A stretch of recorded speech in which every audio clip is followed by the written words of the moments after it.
welcome to Synth Seeker. How's it going, guys? Special Christmas episode going on here. Let's see. Let's make sure everything is going. You should be able to hear our mics. We're raw dogging it tonight in handheld mics. I have my friend Joe here with us. Let's see. In front of the Christmas tree. You should be able to see everything. Let me pull up the chat and see who is floating around. Let's see. I see MyCase, Alcadroid, Quasar, all the Discord denizens. Hey, Garen. Let's see. Eku, good to see you. Anyway, everyone, this is Joe. Howdy. Joe's a co-worker and a synth nerd, just like all of you. And if you're on the Synth Seeker Discord, you've talked to him. He's Taskboy3000. Let's see. Uncle Chrome, good to see you. All right. So this is the Christmas show. We're doing a Christmas special. And let's see. It's a few things we want to talk about, a few topics we had posted into the description. Like I said, we're totally raw dogging handheld mics, no compression, anything like that. We're going to play with proximity effect and all that kind of stuff. And if the levels suck, give us feedback in the chat. And as always, if you have a question or something you want to say, please tag me in the chat or put a big Q, a capital Q in front of your question, because I'll miss it. So anyway. Let's see. Hey, Keith and Watford, thank you for showing up. We're going to talk about a few things. We're going to just jump right into it. One of the things we want to talk about is just to set the stage, if you will, Joe. We're going to talk about what makes a synth good, in my opinion, and in Joe's opinion. And we're going to use that as the framework upon which we will discuss a few other things. So what makes a synth good for you guys is certainly different than what makes it good for us, but that's something we can share in the chat. I'm going to share here. Joe, what makes a synth good for you? I need a scoping qualifier here. We're talking about hardware synths, not software synths at this point, or you're not saying if that. You, I'm interested in hardware, but if you want to talk about software too, we're going to get into that later. Sure. So let's stay in hardware right now. Let's stay in hardware. Yeah. I'm gonna start at the instant cognition. You just sit down at a piece of hardware. What's good about it? The hardware has to be inviting to use, and I know this is very touchy feely and amorphous. But the first thing is, like for instance, when I sat down with the Dreadbox Nymphs, you just sort of turn it on, and the noises that I got out of it immediately were interesting to me. So. So I think at a base level, the thing needs to make pleasant noises and also be inviting to play with. I realize this may be a little more touchy-feely than, how many envelopes generators do you need or how many LFOs, but that's not honestly the primary consideration. I won't start mocking you until you start talking about chakras. Okay. So the chakras that you need Shut up. Oh, okay. So now there are things that there's certainly a depth of sound design options that are very desirable for me in a synthesizer. But ultimately, this is the context of Joe. This is the context of me. Yeah. Okay. This is not a generalization for everyone. I haven't met everyone yet. Right. Okay. All I can say is those. When I look at a synthesizer, I'm primarily saying, is that something I want to spend time with? If you've got a cheap enclosure, that's going to be tough. Well, even the Volcas somehow straddle that line for me. So you care about the paint job? No, I care about the tactile sensation. Oh, so it's like it's got to somehow feel good. So, do you have any of the old gear with the rubberized coating that it eventually turns into glue?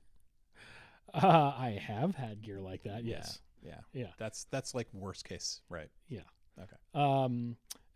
But so when I got a chance to play the reissue mini Moog that you have, that reminds me of my mother's Hammond, and and if you've never handled one of the classic Hammonds, they feel like the best furniture you've ever been around. Given the culture of the synth world and more specifically the group of people I've been hanging out with in the synth sphere lately, when you started to say reminds me of the feel of my mother's, I really didn't know where you were going to go with that. Yeah. And when you said Hammond, I was really worried for the first syllable. So okay. That's good. That's good. That might be a different stream. Yeah. Yeah, that's for a different stream. We'll get into that later. Well, someone asked, Quasar asked, have you spent any time with any MPE devices? And would you consider many MPE devices immediately engaging inviting? Like, is that on your list of things you want to try? My only so there's the Osmoso. What's that keyboard? The Osmos. The Osmos. Yeah. Quasar lists Linstrument, Osmos, Hydrasynth, Push 3. So Hydrasynth desktop I have, which is delightful. Luke has the Deluxe, which is also delightful. That has some of it. I don't. That's not the ultimate criteria for me. It has to gel, boy. So I think it helps to understand I didn't start off as a keyboard enthusiast, although You were a dirty guitarist. Twang. We're going to talk about pedals later too. I liked a 6 oscillator unit.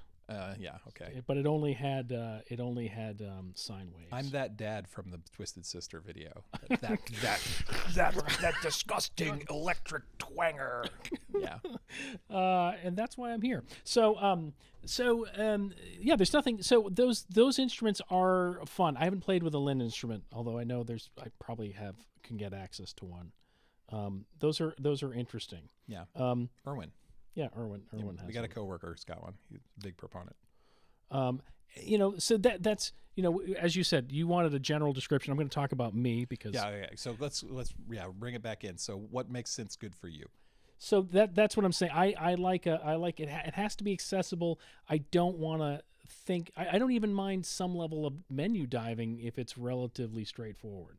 So I know this is weird, and I'm built weird. I think the Nymphs actually, if you spend 5 minutes, the menu diving is tiny and easy to remember, and it's pretty much what you see on the front. The Pro 800 from Behringer, I also love, but it has some menu diving that I loathe. I find it really hides functionality in a way that I'm sad about. I'm like, boy, it took me a year to have it before I'm like, oh, I can actually set the aftertouch on this. Oh, that would have been nice to know 6 months ago. So because. So we got another question. So since you have guitar experience, you came from the guitar world. I did, and I survived. What motivates you for a guitar? Is it paint job or tone? Like some people say tone is in the instrument. Some people say these days tone is not in the instrument. I don't want to go down a guitar rat hole, but someone asked, does the paint job move you? It did when I was younger, and now you got to understand my main axe is a Telecaster, and that's a purposeful. I think you're getting a call, Luke. So sorry. But, I'm getting a call from my friend Scam Likely. Yeah. Hi Scam. How's it going, man? He said he was my friend. Yeah.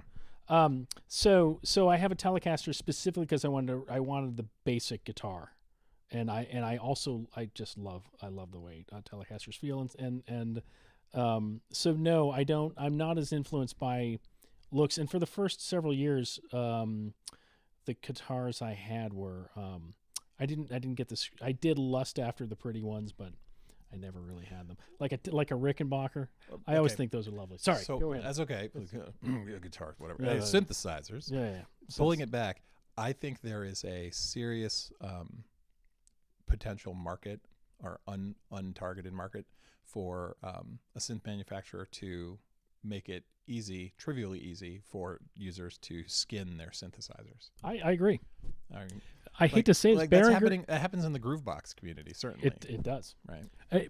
But the Behringer Crave, which actually that was the first synth of my modern synth period, I did buy because of the orange and because black. Because the orange? Yeah. And the lettering, it all took me back, right, hit me right in the 70s. The only time I've ever seen a similar orange was on a Lamborghini. Nice. That was that orange. But I have seen people put different overlays on the Crave to help them navigate it or to change it, and it's certainly very amenable to that because it's just a box. Right. I've seen that a lot on the 404 and not so much the MPC. And the Electron. Yeah. Those Electron boxes, I just went right out of my head for the. Yeah, all of them. I guess all of them, but not like the Dig Attack. I mean, I guess people do that, but they sold stickies. Probably people are talking about in the chat right now. The sampler and the FM synth that they had. The Octatrack. Well, so I'm sorry. That is their higher end gear. I'm talking about the ones they were selling for like $400 or $500. Oh, okay. They were all beige. They look like medical equipment. Oh yeah. They Yeah. look like my heart monitor. Yeah. That's our frame of reference now. Yeah. Yes. So, Electron. All your rhythms are sinus. can I get an LFO on that? Seriously. Okay. So let's see. Just making sure I'm not missing any questions. Guys, tag us if you have questions. Okay, because otherwise I'll miss them. I can talk at length, but Luke, why don't we hit? What do you like in a? Okay, so I'm real easy for synths. So we'll get a little proximity going here. My inner Barry White. For synths, for me, what makes a good synth is the panel. It's got to be knob per function, or I can deal with shift functions. It's like you give me a shift button and give every knob 2 parameters. Fine, I'm okay with that. That's my favorite. I don't mind menu diving. I've certainly got a lot of synths that do that. And some synths do it better than others. The Korg Pi synths, I think their menu system of pages and parameters, I'm okay with that, right? And I'm okay with programming them on the panel on the hardware, although because those particular synths have a really nice software variant, it's just so much more comfortable to program their sounds on the computer and then move them over. But what makes a synth good for me is clean panel, 1 knob per function plus shifts, multi-timbral. Got to have multi-timbral synths. They're finally coming back, right? I know. In the 80s, everything was multi-timbral. Everything was like 8 or 16 parts or something like that. And Roland has kind of carried that forward. Roland tends to do this sort of like 4-part plus a rhythm, which is good. But what's really missing is individual outs. Right, so the third wave has 8 outs, 4 stereo pairs, and 4 layers. I wish that was the standard for all synths. But it really comes down to how you use it. I'm coming from a perspective of I'm the conductor. All of my synths are the players in my orchestra, and I use MIDI to tell them what to do. And that's not a super common workflow because it's I don't want to say expensive, but it just expands to fill all space, right? You get into this race state where it's like, I have 8 inputs. That means I can get 8 mono synths or 4 stereo synths or some combination. Great. I guess I'll buy some synths, and then synths get bought. And then you're like, I'm out of outputs. I'm out of inputs. I need more analog inputs. You swap out an interface or you extend your interface. Then you're like, I've got 12 more stereo pairs. Better start buying more synths, you know? So it's like this vicious cycle of like buy synths. It's sort of like what is it? It's almost like the Cold War, right? My analog inputs and my synths are sort of in this balance of mutually assured destruction, somehow involving my wife. I'm not sure, but that's where I get to. But so what's good is panels, multi-timbral, and sufficient outputs, right? Yeah. And I like big ass synths. Yeah. I have about half of my collection is desktop modules, and the other half are really big synths. And honestly, the Hydra synth is sitting on a sideboard right now, and it's there with some headphones, and I'll plug it in and use it by itself. But it's not integrated into anything because I can't make it fucking fit. I don't have enough space because I'm constrained to the room I'm in. Yeah. And we bought this house so I can have a little extra room. So you started with running out of ports, then you ran out of room. Yeah. I see. Yeah, that's like... Will you buy a generator soon? That's when you go... It's another dimension, right? We go into 4-dimensional synth, gas. Small modular nuclear generator for your power needs. So anyway, so that's what I think a good synth is, right? All right, so now given... all right, let's very quickly skip through the chat. A whole bunch of people have shown up. So Viral Beats, if I don't... And I'm not calling you out, I'm sorry. Gazinigons. Haven't seen you in a while. Uncle Chrome. I think I saw Reconsider It. Hey, Recon. Let's see. Garen, I call now. All right. So going back to one of the things we were discussing. So given that we've defined what is a good synth for us, right? And we talked about sort of what the features we really like. Now let's talk about the synth market. I have this question around, is the synth marketplace going in the direction you want it to go? Like my observation is multi-timbral seems to be coming back. Yes. So how do you feel about the synth market? But before think about that, I just want to answer one question that was tagged. Quasar said, why don't you have an Udo if you love knob per function, something filling that space in your collection? So I didn't. I got my hands on a Super 6 locally because a friend has one, and I got to spend a significant amount of time with it.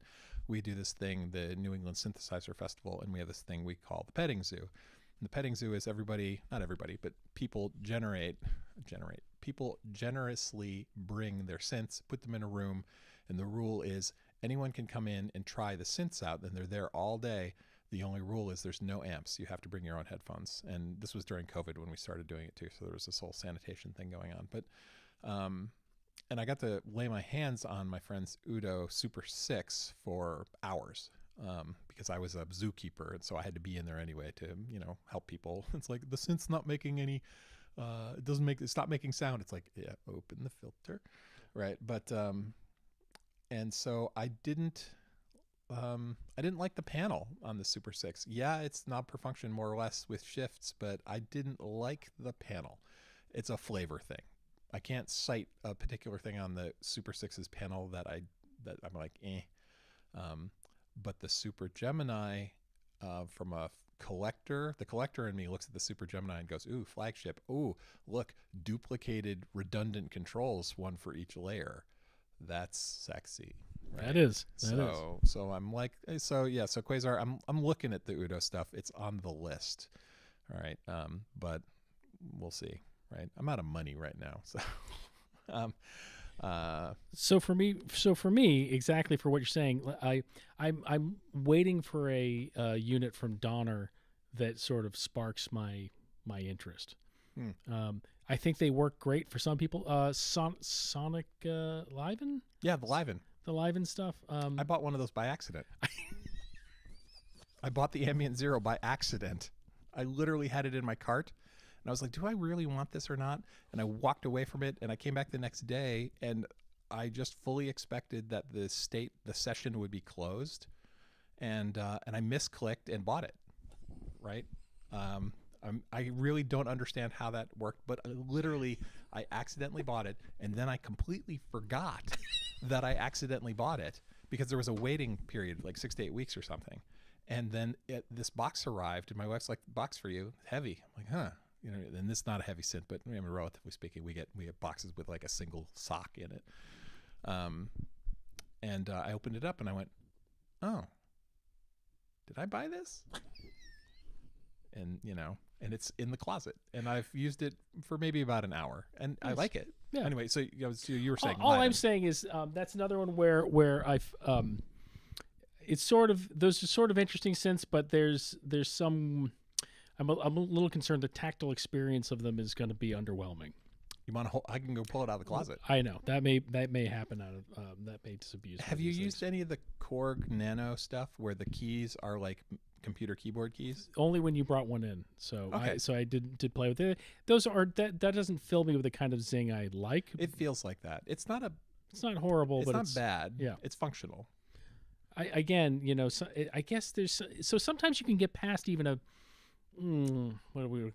budget tactile experience if there's some wow factor in the user interface or the noise that it makes. Ultimately, it is all about the noise, but you want the unit to invite you to play with it. Yeah. And that's actually, to go back to guitars, that's mostly what I like. You pick up a guitar, does it invite you to play it? That's more interesting than the paint job to me. Yeah. Some do, some don't. I want to comment on guitars, but I'm not going to. So Garen points out that if you want duplicated controls per layer, then try a CS80. Oh yeah, I see it. Those do look fun. So I don't want any vintage gear anymore. I'm done with vintage gear. I'll keep what I have, and I've committed to maintaining the things I have. Like right now, I'm looking for someone who can service my Nord Lead A1. A couple buttons are starting to misbehave, right? And I love that synth, and I'm going to pay whatever it takes. If I have to ship it back to Stockholm, I will. Anyway. Yeah, the Super Gemini is definitely calling me because just the collector in me. I can reconcile a collector versus a music maker, right? So, yeah. I'm a recovering collector myself, and I am trying not to reawaken those flames of passion because I want to focus on producing music. Wait till you get into modular. I am still waiting. Yeah, I know. Yeah, I know. He's Do you want to piss off everyone on the channel right now? Or? no. We're going to get to that at the end. Joe is the great modular holdout, although he has a bunch of semi-modulars that I'm a aren't semi holdout. that aren't wired together yet. Sometimes they are. They anyway. But Okay. Let's see. I'm not seeing any tags in here. You guys are talking amongst yourselves. If you want us to pay attention, put a Q in the front or tag us. And Garen said, for Joe, a question. yes. That's my feeling about older Crafter electric guitars. Yeah. You pick them up and they just pull your fingers to the strings. Yeah. My first guitar was a Strat clone that was handmade by a luthier, local luthier, and it was great. It was Carina wood. It was delightful. And it had a Fender Telecaster 57 neck on it, 57 Telecaster neck, and it was great. But eventually, I had to move on. I really decided I didn't like Strats anymore. This is just more, pretty soon we'll start talking about pickups, and then that'll be the end of the that's chat. enough. Back to synth. This is a synth show. Super All right. slinky. All right. Sorry. So, hey, Will. I see Will D.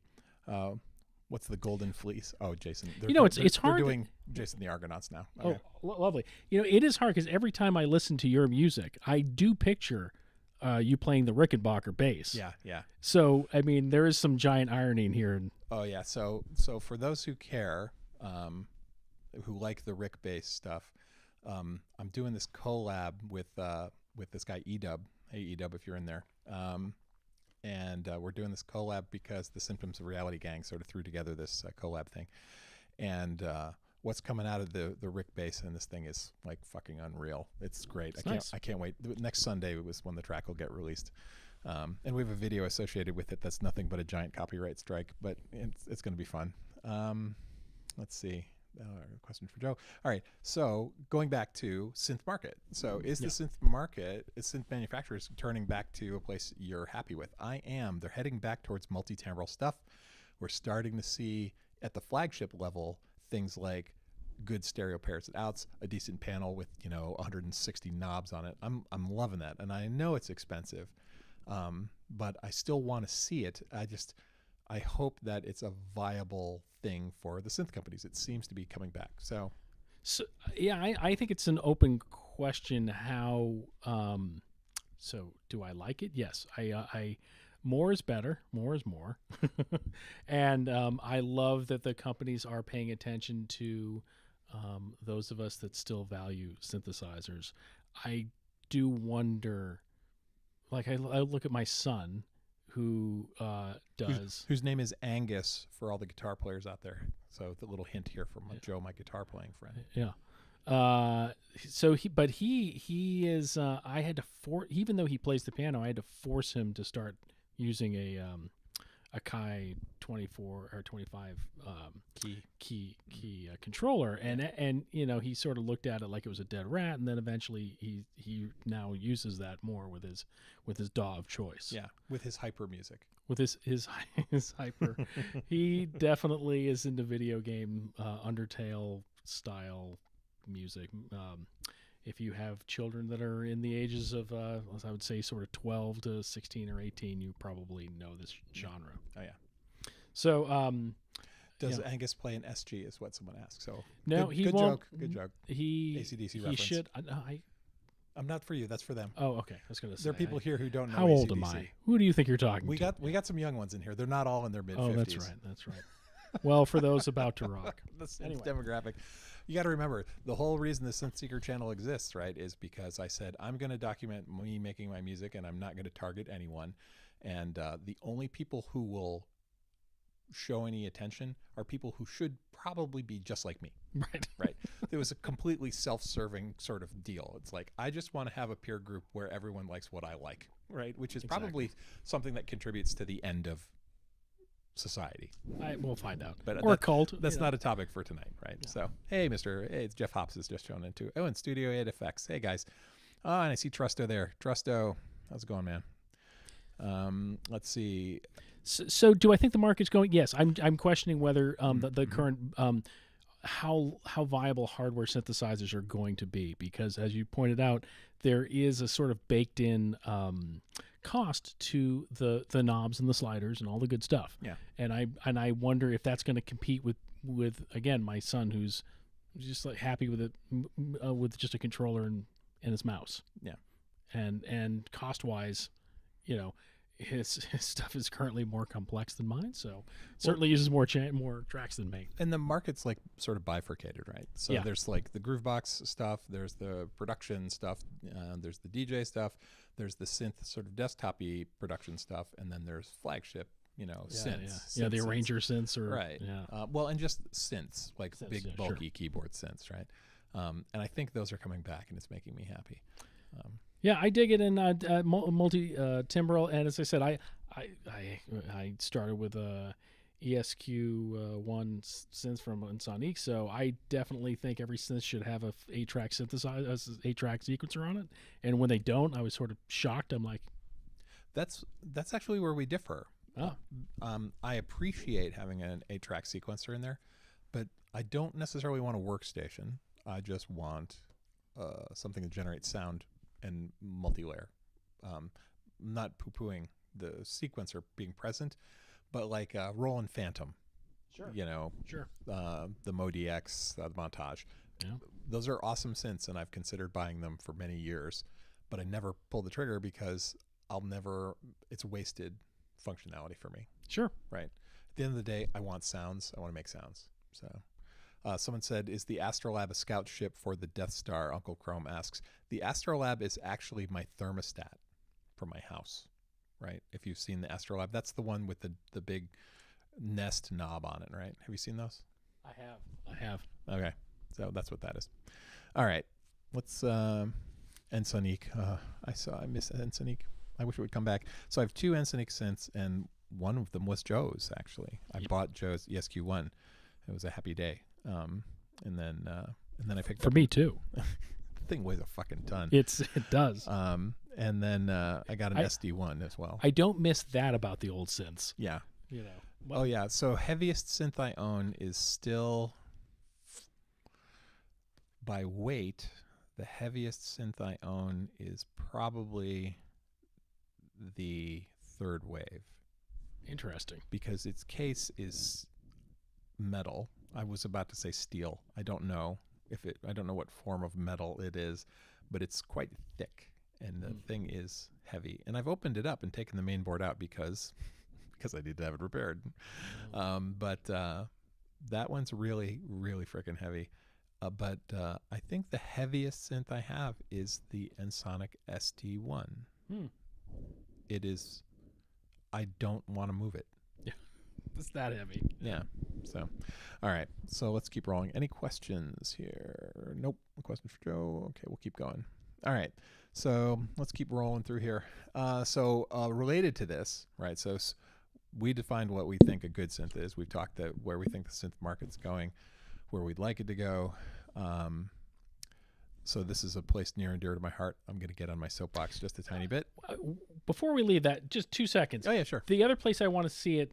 So I love the small form factor synths. I actually like the boutique form factor quite a bit. Yeah. I like Volcas. I think those are cool. I want them to be more capable at that size. You mean the Roland boutiques? The Roland boutique. I apologize. So. All right. I would be all over those if I'm afraid of those because of all, and so this is all alleged. Like I've never experienced this myself, and of course the internet is where people only complain, right? Nobody gets on the internet and says this synth is awesome and I have no problems, right? People only get on the internet and go, this thing blah blah blah fucking sucks, blah. How noisy are the Roland boutiques when you use USB to power them? Really? Like it's just something that seems really ubiquitous. Everybody's like complaining about it. Yeah, I don't know how. So when I power What's by your USBs, experience? Yeah. it wasn't a problem. If you have them hooked up to USB bricks, if you have a call going into your computer, there may be an issue. You may have a ground loop. Yeah. So Joe is a fetishist about his systems. Every time he brings a synth over or he wants to demo a synth, even if he's got a rig, if it's portable, it's always being run off of a big ass power brick. Yeah. It's never plugged in to the thing. I provide him a power strip. I'm like, here you go, dude. And he's like, don't need it. Yep, I can do that out in the middle of the woods. Yeah, That's what you and your plebeian power grid. Even the mixer I just bought actually runs off a brick. So yeah. All right. So anyway, that's where we're at. Let's see. Soup. Hey, Soup. I'm sorry. Every time I see the DP4 Plus, I go to a porn place in my head. I'm sorry. Um, terrible. Okay, so here's a question: should a synth manufacturer or music gear manufacturer get dinged by the community for not supporting workflow X? Like this is a pet peeve of mine. Yep. I get on some new product is released and it gets shit all over by everyone because it's the internet and the people who are doing the shitting are the most vocal. But it gets shit all over because it doesn't support someone's current workflow or it doesn't support the workflow they like to use. And the primary example most recently for me is the Ableton Move. I love my Move. I use it as a sketch pad. It works great. For me, it's a perfect product. It does exactly what I want it to do. I sit on the couch with my wife. She watches television shows about people behaving badly while they're on cruises in the Mediterranean, and I put on headphones, don't pay attention, and make music. It's fantastic, and I earn wife points because I'm present. Okay. And those are redeemable. Yeah, seriously. We won't say what the exchange rate is, but like the internet turned into a river of fire of people being like, this thing sucks in a live situation. It's like, whatever made you think that it was intended for that? Because like none of their marketing says that, right? Yes, there's some marketing that's slick, that's got a guy sitting, making cool beats on his stoop, right? He's from, wait. So here's a culture thing. So we have a bunch of people who are not from the U.S. Philadelphia, I've only been to twice. Went there for some conferences. And in Philadelphia, I was there with a native who was going to this conference with me, and he's like, one thing you need to know about Philadelphia is that everyone sits on their stoop. It's a thing. When you come home from work, you relax, you get yourself a drink, whatever, and you go stoop sit. You go sit on your stoop. And so the Ableton Move marketing or whatever did not, in fact, take place in Philadelphia, but it's quite possible that every artist they've shown is from Philadelphia because it was all making music with your Move on the stoop, right? But people were shitting all over it. Yeah. Going back to the idea, and it's just like, how obvious does a company have to be like, it's not for that motherfucker, so shut the fuck up. Anyway, how do you feel about it? I've asked for a Move for Christmas, so maybe that. Do you have a stoop? I've actually sat on my front steps. All so, right. The hardware and software often, if it's even remotely successful, always gets pushed into places it wasn't designed to do, and by users who are not interested in the original use case, and then when it doesn't match the use case, there's tears and gnashing of teeth and wailing. And the Move seems well designed for what it was intended to do. There's other products that seem like they should do something like what the Move does, and I think I don't gel with them. So I've seen people do amazing things with the circuit tracks, and I can't. Yeah.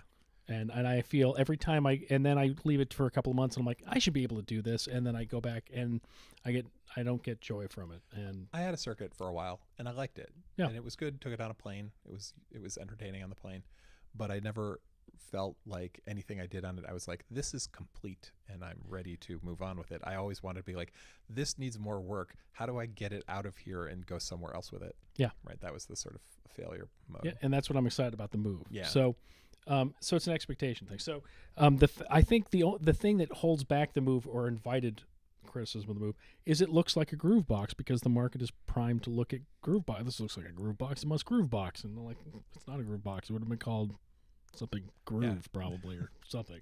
Not Move, groove. It doesn't say groove. The Mooger. Wait, hold on.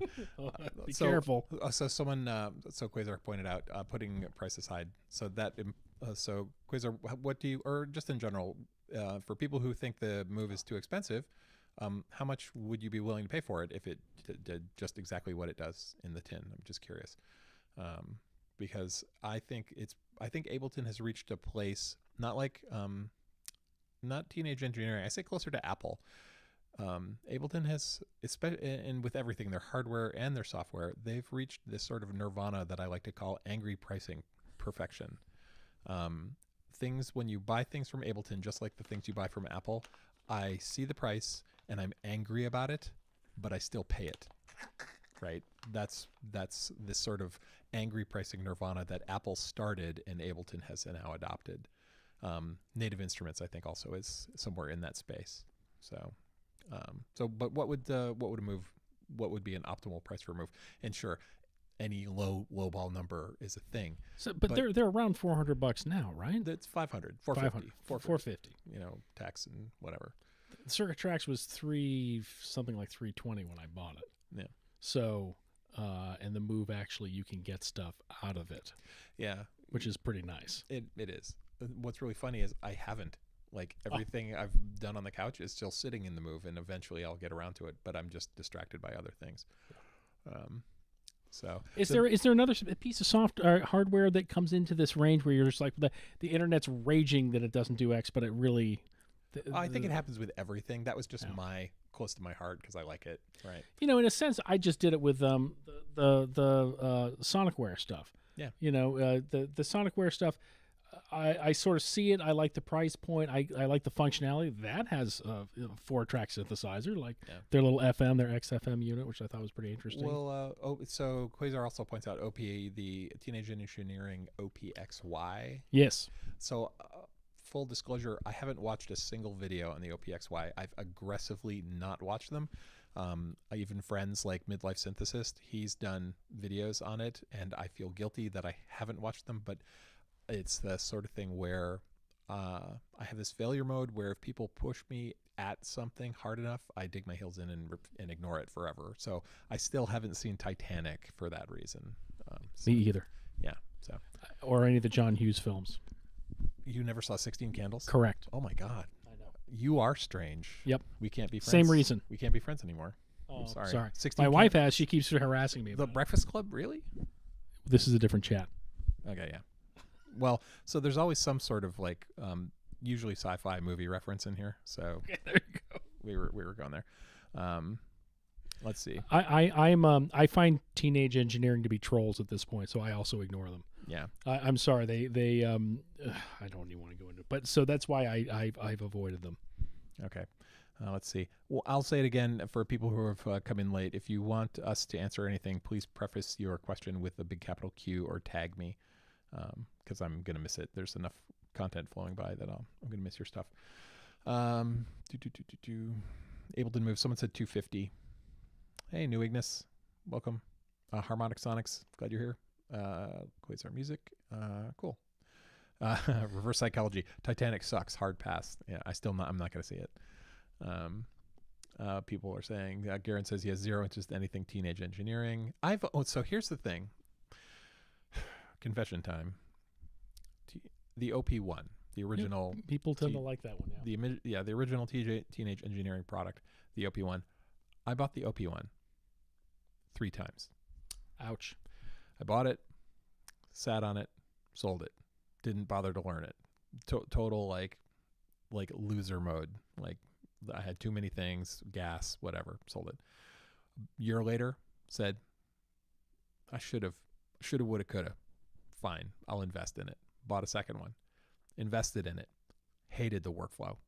It's like, I understand retro, I understand throwback, but it was like, I'm sorry, but emulating the limitations of tape, linear access recording. Yeah, no. Really? That's wrong. I'm sorry. Huh. It's just, that's a crime. That's a spicy take. It's an affront to God. It is. I'm sorry.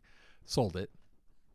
Year later, said, I really need something small for travel because we were doing a lot of traveling. Sure. And I was like, okay, last time. And that was after the price hike.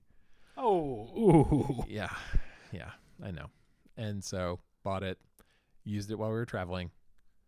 And much like crab and lobster from a food perspective, every 4 years, I try lobster again. Sure. Because I go, looks so delicious and everyone loves it. Why don't I like it? Perhaps my tastes have changed, and I will order a lobster tail, and I will again throw up in my mouth because something about the taste and texture of lobster just makes me sick. Yep. And that was my experience with my third purchase of the OP1. And Are you convinced now, or you think you're just 2 years away from buying it again? no, I'm done. And the OP1 Field, I avoided that completely. And I think I've just sworn off. It's a one day at a time thing. You know, just I don't want teenage engineering. Have you had lobster bisque? Yes, and I enjoy lobster bisque because that's my extent of lobster. I think it's a textural thing. Yeah, me too. Yeah, I don't like any shellfish, crab, shrimp. Blah. Although you could deep fry a shoe and I'd eat it. So if you deep fry some shrimp or something, I'm all over Crab cakes can be. I like conch fritters coming from Florida. Oh yeah, sure. Yeah. So anyway, all right. Little aside. Let's see. No tags. Okay. We're looking good. I do appreciate engineering, the look of teenage engineering stuff. And they're beautiful. I like their little choir dolls. I just think that's an art piece. That's not really musical gear. Am I releasing a Christmas album? This is it. This is a question. No, I'm not releasing a Christmas album, but I am considering doing January of actual jams as opposed to, instructional things every day. I think I might actually do a 10-minute jam live stream every day. Maybe. Ask me. I'll let you know as we get closer. I don't know yet. Someone said, Joe, we got your crab cakes here in Maryland. Yeah. Uncle Crumb says. Yeah, I bet you do. All right. So anyway, so that was my micro rant around the internet behaving like the internet. So whatever. Okay. Let's move on to another topic that is a hot one for me. All right. Super hot one. Effects pedals. All right. Ooh. So this is going to do some guitar crossover. Yeah. Okay. So be warned, if you're just here for synth stuff, there might be a little guitar discussion. But should, from a synth user's perspective, are effects pedals more hassle than they're worth? Okay. And I'm gonna add a little spice to it by saying one of the things to consider is the length of the pedal chain. I personally think typically, as a generalization, and generalizations are bad, I'm going to say from a synth user's perspective, the majority of guitar pedals are inappropriate for use with a synth, and they're more hassle than they're worth. And if you do find some that are designed specifically to be used with synths, hi, Bubba. You guys might hear the dog in the background. The number of synths, the number of pedals in the pedal chain should be 1, maybe 2. And as soon as it's more than that, you're getting into this horrible hell of like power infrastructure and routing and gain staging and signal maintenance and bullshit. Noise floor. And speaking of which, I'm going to let Joe talk to this topic while I get my dog. What's up, man? So, So a little insight. My wife's not here. It's just me and Joe and the dog. The dog, did he just get tangled in the cables? No, he's good. He's good. Go to bed, Bubba. He did that blind, which is pretty impressive. Yeah, I have a dog who's 15, a little Bichon Frise. He's a beautiful dog, awesome dog. 15, he's 95% blind. He's 90% deaf, and so it's a special needs dog. But he's just the most adorable thing in the world. And occasionally he will be needy. Nope, go to bed. All right, off he goes. Anyway, back to pedals. So Give me your thoughts. So I volunteered to take the counter argument because just to give a different take on this, because I also love the flexibility of effects and software. However, I've seen other videos on the YouTube, and there is something attractive about setting up some monosynth, something like that, with you're just focusing on one synthesizer and you're doing maybe some kind of ambient thing or some kind of noise creation, and you're setting up a chain, and it's kind of fun to throw that whatever the some sort of monosynth, whether it's Typhon has its own effects, so I was trying to think of something different than that. Let me interject real quick. If a synth has built-in effects, I will never connect a pedal to it. I wouldn't. Unless there's a gap, right? Yeah. So if a synth has delay but no reverb, I will connect a reverb pedal to it. Sure. But generally, if it's got a multi-effects thing, I will never connect a pedal to it. I would use that, yeah. My pedals only get connected to like monophonic synths with no effects. So that's what I'm saying. So that criteria, the primitive synths or those fabulous monosynths, I think that I've seen people go to great effects with that, and use effects to a good effect. And what it reminded me of is exactly why guitarists use effects pedals. It's a single instrument, and you're trying to broaden the sound of that. So I think that's great. But if you are setting up 4 or 5 synthesizers and then you're putting effects on each one, Yeah. I feel like you've lost the thread of the conversation. Well, like the power infrastructure to power, I'm like well aware. like a month ago, I had, the studio was rigged so that everything was wired up, and I was like, let's apply some pedals, just because I don't, they're in storage, they're in the shelf. Let's pull them out, take inventory, start connecting the pedals, and I connect the pedals. And before I even turn on a synth, I'm dealing with power management, right? Yeah. And it's not like. It's like a lot of pedals these days don't take batteries anymore. Nope. It's power supply only, and so like the infrastructure, you really do want clean power. So I've tried using some, like, what is it, what is this thing's called? Is it the One Source? There's a really popular bargain basement kind of power supply daisy chain thing called like One Source or something like that. Those things will kill your pedals if you are not careful. I've lost several pedals to those, and the Roland is really scary in that they're always like, only use Roland PSA power supplies, or bad things will happen, and your parts of you will rot away. I solved that by using cheap pedals, and I don't care if they die. Well, so I don't even know if that's true for Roland, if they're just, I'm sure they're prompting the purchase of their own power supplies.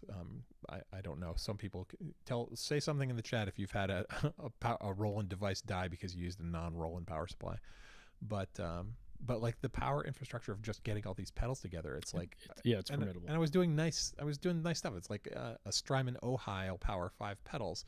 Well, 2 months ago, I looked around on the floor of my synth cave, and there are 6 Strymon Ojais, right? And those damn thing get in the way, right? They do. And so I really just was like, screw it, I'm going to use all the effects in the box, and I tore all the pedals out, and the feng shui of my studio got so much better. Like, just the flow of energy around my toes was so much better. And so every pedal I own is in storage, and about a third of those are in a box going to work to be donated to my coworkers' children for Christmas. I'm going to do a pedal giveaway. So those keeping track of woo-woo topics. So chakras are out, but feng shui is in. The studio feng shui is a real thing for me. Okay. It is. So I agree. My studio has no feng shui. It's negative. Just shout out. I see a sub there. Hey, Synth Samurai. Hey, man. So your thoughts?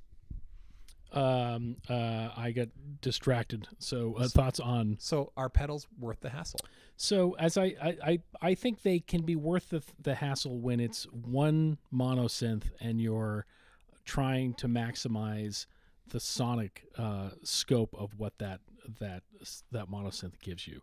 I think that's an interesting use case, and I wouldn't want to stop people from doing that. What I don't think is a great use of pedals is you're going to try to run a bunch of synths with each having their own effects chain, which I think would be a nightmare anyway, and the noise floor I think would be pretty high and unwieldy.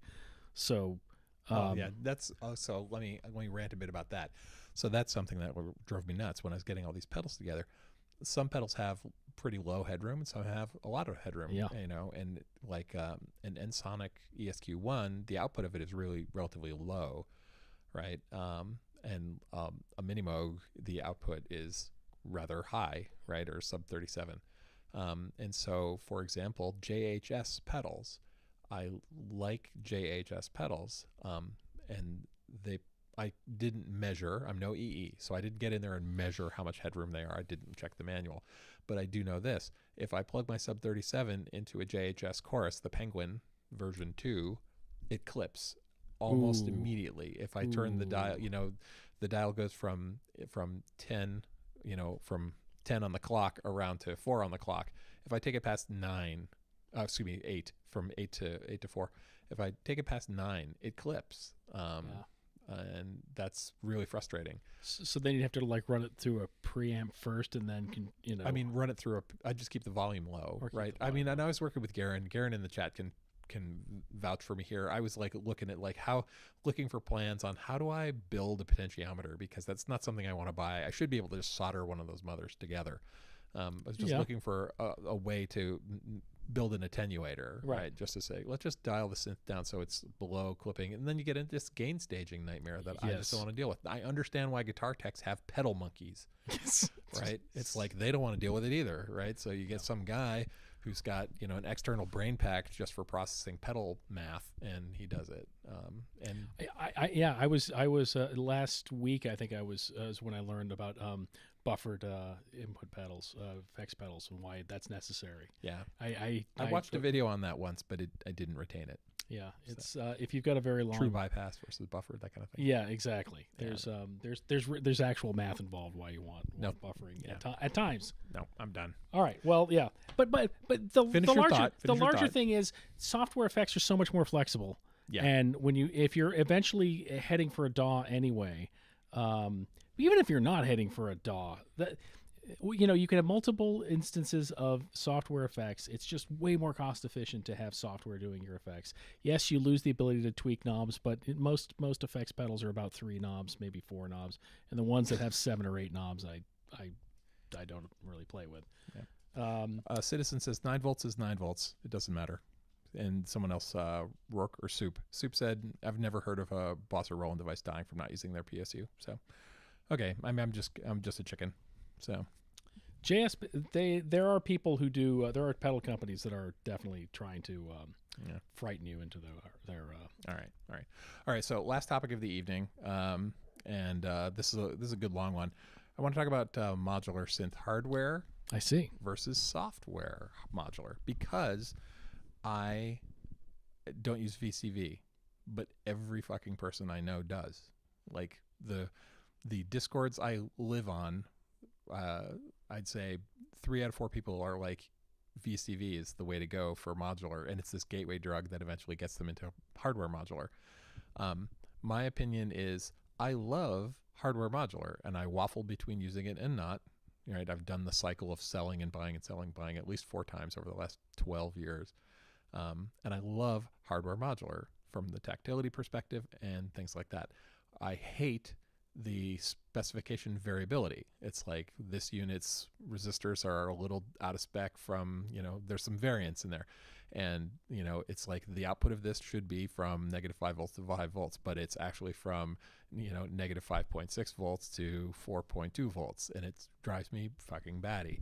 And so I should use software modular because those are correct, I think. So that's a question. So people who use VCV, are their voltages accurate, or did they also build in the flaws? Oh boy. Right, we get into this whole circuit modeling thing, right? Component modeling bullshit. There are reasons for doing that. I understand people love analog feel and things like that, and they want to be able to dial in the old or whatever. But I like hardware modular. I don't use software modular, but I complain about hardware modular having variances that shouldn't be there in software modular. So why don't I use software modular? I'm not sure. Your thoughts, Joe? I have used software modular actually. Okay. And it's okay. I've often the problem for me with modular to me is its own musical activity, and which is great. And some people love it and they do great things with it. And many of the people that are in our channel are people who do great things with the software with modular. It doesn't quite. How do I want to say this? It's fun to play with. It doesn't always necessarily it doesn't always address my musical needs in the time frame I want it to. So I'm a simple cave boy. I like to, I understand how LFOs work. I understand how envelopes work. I like to put envelopes and LFOs on unusual aspects of my synths, which you can do with modular. I just need it a little simpler. One tangent there. I understand how envelopes work too. I understand how envelopes work. And yet some synths, their envelopes are fucking weird. They are. Because MS-20 envelopes are fucking weird. They are. And so is the PPG stuff. Their envelopes are crazy. Like allegedly they're ADSR, but there's some sort of looping going on. And I don't mean like envelopes looping. I mean like if you were to follow the sustain line, it's got a loop-to-loop in it. It's weird shit. Anyway, please continue. Not to mention Roland's time-based thing that's its own thing. Yeah, they refuse to even call them envelopes. Yeah. So the answer, how would I say it? I don't play in that sandbox much because it ends up being, it takes me away from the thing that I want to spend my musical time doing. So, and that's not right. That's not wrong. That's just me. Okay. Let's see. So we're coming up on an hour here. We didn't discuss what's the one right synth for everybody. Well, so I've got a I forgot that I've got a thing I need to share as well. So I'm listening because I can hear you even without my headphones. So you start talking about that. I have to actually move the charcuterie. So we have some charcuterie here. Yeah. That was the deal. It was like, you want to come by and we'll have pizza and stuff on the stream? And it was like, or we could do, meats and cheeses and nuts. So that's what we did. I got to move the charcuterie for a second. I'm going to put my mic down and do that. And you speak and I will be listening and I'll be yelling. And so your mic will pick me up. All right. So continue. Whoa, that was fun. Yeah. That's turn it the right way, Luke. No, that's speaking of an effects pedal, that would have been nice to have some sort of compressor on. But that's fine. That's fine. No, I was sort of joking. There is no one true synth. But since we have a chat of live people here, what is the go-to synth that you all use that you're like, I love just sitting with this synth and I get lost in this synth for hours in the best possible way? Not I'm reading the instruction manual for 3 hours. Just what do you like? What really sends you? And I guess I'll start. So, VCV sends you? Nice. Kurzweil, very nice. Obviously. Yeah. Matrix Brute is very, very nice. Yeah. I don't know the Mono Machine, but then oh my gosh, what? That's a Christmas present. The Op 6, barrier, the Monopoly. I'm very interested in. I like barriers, and I also like the new multi-poly. And the Op 6 I adore. It took me a while to get in the Op 6, and now I just adore that thing. And I'd take 5 actually, just as an isolated unit because it's got a keypad in it. That's a lot of fun. So I don't have an answer for like the Blofelds. Yeah, the Blofelds. You're all correct. Give yourself 10 internet points, everyone. Those are all the correct answers. So Uncle Chrome asks, is that a Motu M4? Yes, that's what's on the floor. That's what I turned the gain on the mic the wrong way a moment ago. So it's the floor on the floor. Yep. No, so the okay. Floor. So just to wrap up here, important thing, big box. So next Thursday is Joe's birthday. Yes, I can finally drive. And Christmas is coming. And so this is a gift for Joe. Oh my gosh. Happy Merry Christmas Day. I'm going to turn this off. Well, thank you, Luke. So this is very unexpected. Do that. I'm going to turn my mic gain up enough to be able to pick us up in a dynamic sense. Say something, Joe. Okay. Now I'm off. That's what I was hear, Joe. And all right. So happy birthday. Merry Christmas. This is for you. I don't think there's anything you can damage by using your knife to open that. That sounds like a challenge. Yeah.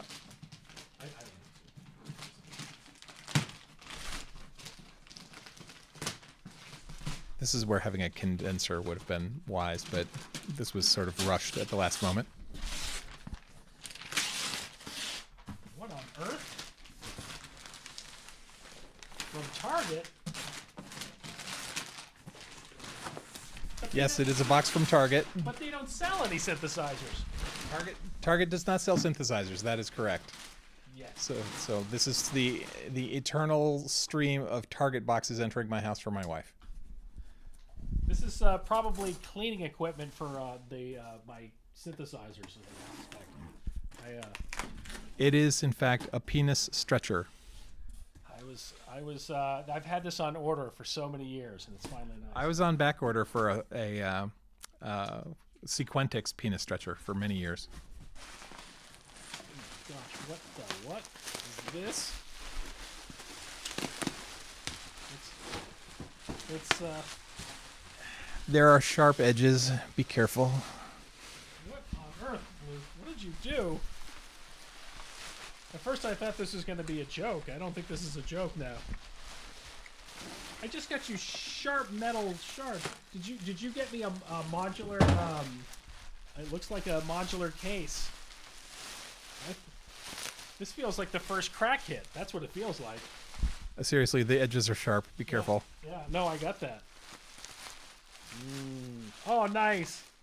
I almost bought this. This is why you're receiving this today, because I was going to drop it off on Christmas Eve, but you're the sort of guy who fucking buys everything before anyone else gets a chance to. I have Amazon points. This is lovely. Thank you, Luke. This is crazy. Oh, wait a minute. It's got shit in it? What the what? Please tell me these were just the stuff you had around. Wow. So you missed the largest Behringer rant I gave 2 weeks ago, where I said, I'm never fucking buying Behringer gear again. That's all right. And I tore all of the Behringer modules out of my modular, and I put them in there, and I have cursed you with them. Thank you. So. That's fantastic, Luke. Oh, man, you shouldn't have. This is very sweet. Thank you. This is not a good gift. This is a curse. I would thank you for a monkey's paw, so thank you. Yeah. This is what is this the power supply? Power. Yeah, that's power. Oh, that's fantastic. And there's cables in the box. That's fantastic, Luke. Thank you. So I'm really sorry. No, That's what we're saying here. No, this I'm is great. really sorry. So what's in there is a bunch of Behringer modules that were on sale for about $30 each. Don't worry about it. I owned them. They pissed me off. I threw them in a bin and then was like, it'd be funny if I gave it to Joe. Yeah. Yeah. That was great. So I'm sorry. I'm to your wife officially. I'm sorry. Whatever hole this is going to cause, whatever rabbit hole, financial downfall, Angus, I'm sorry. Your college fund is probably going to be gone this time next year. You know how it is. This is so lovely. Anyway. I'm very excited. Thank you. So yeah, I'm an honorary Behringer bro from Synth Samurai, and I appreciate that, Synth Samurai, but I'm never fucking buying Behringer here again. Their synths are okay. I like the K2, but that's about it. All right, I'm going to turn the gain on this mic back down. Nice. Thank you. There we go. So don't worry about wrapping it. We'll clean it up later. But and that is the climax of this stream. So we're passing on the curse of modular to someone else. That's great. Thank you so very much. All right. That was very lovely. Well, I've got just the gear. So I have a Behringer Crave, as I mentioned, and a Grind, and those are semi-modular. This will go really well with those. What's the worst that can happen? Yes, that's blue smoke. What's the worst that can happen? Oh, I'm sure you'll love it. I'm sure it'll take out the entire office. Just remember, I apologized. No. Okay. Anyway, all right, guys. Is there any questions? Let's see. Let's quickly scan back if I missed anything here. Nope. Yeah, it is a Motu M4, Uncle Chrome, and I think that's about it. All right. So hey, everybody, thanks for hanging out. This is the Christmas special, and happy holidays. It was a lot of fun. We had our charcuterie, and we complained about a few things. We talked about a few things. So. One final note, and this is a less happy thing. For those of you who don't know, there's a stream, family stream, Symptoms of Reality. I'm a big fan, part of their fam more or less, and they had a member of their family pass away today, and I never met him. I've spoken with him at length, Simply Risky, on chat, and he and I talked, in the Discord, and he's a good guy, but he passed away today, and everybody's pretty broken up over there.